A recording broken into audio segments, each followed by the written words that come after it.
சனாதன தர்மம் மகாபாரதம். புத்தி குறைவின் தொடர்ச்சியாக அவர்களுக்கு ஞானம் இருக்காது. இதனால் பொருளாசையும் பேராசையும் அவர்கள் அனைவரையும் மூழ்கடிக்கும். பேராசை, கோபம், அறியாமை, காமம் ஆகியவை கொண்ட மனிதர்கள் ஒருவர் இன்னொருவரின் உயிரை எடுக்க விரும்பி ஒருவருக்கு ஒருவர் பகைமை பாராட்டுவார்கள். அறங்கள் குறுகி தவத்தையும் உண்மையையும் கைவிடும். பிராமணர்களும் சத்திரியர்களும் வைசியர்களும் சூத்திரர்களுக்கு சமமாக குறைக்கப்படுவார்கள். தாழ்ந்த வகை மனிதர்கள் அனைவரும் இடைநிலை மனிதர்களின் நிலைக்கு உயர்த்தப்படுவார்கள். இடைநிலை மனிதர்கள் அனைவரும் நிச்சயமாக தாழ்ந்த நிலைக்கு தள்ளப்படுவார்கள்.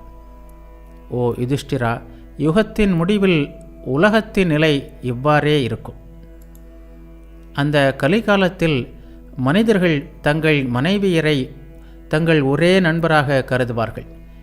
அந்த காலத்தில் நோன்பு நோற்பவர்கள் கூட பேராசை கொண்டவர்களாக இருப்பார்கள். மனிதர்கள் ஒருவரை ஒருவர் எதிர்ப்பார்கள். ஒருவர் மற்றவரின் உயிரை எப்போதும் பறிப்பதற்காக காத்திருப்பார்கள்.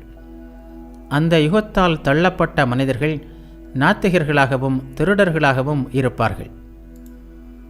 கலியுகத்தில் அந்தணர்கள் வேதங்களை மரியாதை குறைவாக பேசி நோன்புகளை நோற்காமல் வீண் தர்க்கங்களுக்கு அடிமையாகி வேள்விகளையோ ஹோமங்களையோ செய்யாமல் இருப்பார்கள். யுக்திவாதங்களான போலி அறிவியலால் ஏமாற்றப்பட்டு தாழ்ந்த குறுகிய அனைத்திலும் தங்கள் இதயத்தை நிலைக்க செய்வார்கள். மகன்கள் தங்கள் தந்தைகளை கொல்வார்கள்.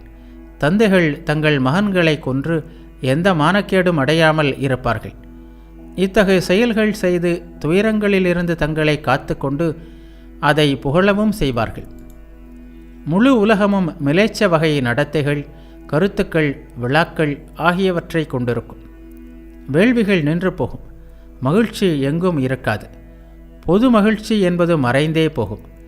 ஆதரவற்றவர்கள், நண்பர்களற்றவர்கள் ஆகியோரிடமிருந்து அவர்களது உடைமைகளையும் அறிவையும் மனிதர்கள் திருடுவார்கள்.